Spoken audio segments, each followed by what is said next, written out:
जब भी हम कभी वाइल्ड एनिमल्स को शिकार करते देखते हैं तो हम बाइट फोर्स के बारे में जरूर सुनते हैं। But what is this bite force और ह्यूमंस के और एनिमल्स के बाइट फोर्स में कितना फर्क होता है? Let me tell you. Bite force का मतलब होता है किसी भी एनिमल ने हंट करते वक्त या हंट किए शिकार को खाते समय अपने जॉ यानी कि जबड़ों से डाला हुआ प्रेशर, और इसी प्रेशर को पीएसआई यूनिट में काउंट किया जाता है। और इसी पीएसआई यूनिट का फुल फॉर्म है पाउंड्स पर स्क्वायर इंच। तो चलिए अब हम जानते हैं कि कौन से जानवर का कितना बाइट फोर्स होता है। सबसे पहले नंबर पे आता है द नाइल क्रोकोडाइल्स। इनका बाइट फोर्स होता है लगभग 5000 psi। ये बाइट फोर्स इतना होता है कि अगर किसी नाइल क्रोकोडाइल ने आपको इस प्रेशर से सिर्फ एक बार काटा तो वहां की बोन्स का भी चूरा बन सकता है।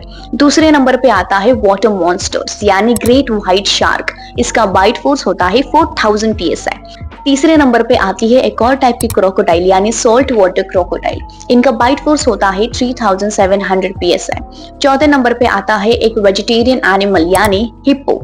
इनका बाइट फोर्स होता है 1800 psi। इस फोर्स के साथ हिप्पो किसी भी क्रोकोडाइल को दो हिस्सों में कर सकता है। नंबर 5 पे आता है जैगवर। इसका बाइट फोर्स है 1500 psi।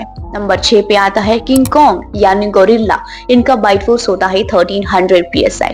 नंबर 7 पे है जंगल की सफाई करने वाला एनिमल मतलब हाइना। इनका बाइट फोर्स होता है 1100 psi। नंबर 8 पर आता है जंगल का राजा यानी लायन, जिनका बाइट फोर्स होता है 650 psi।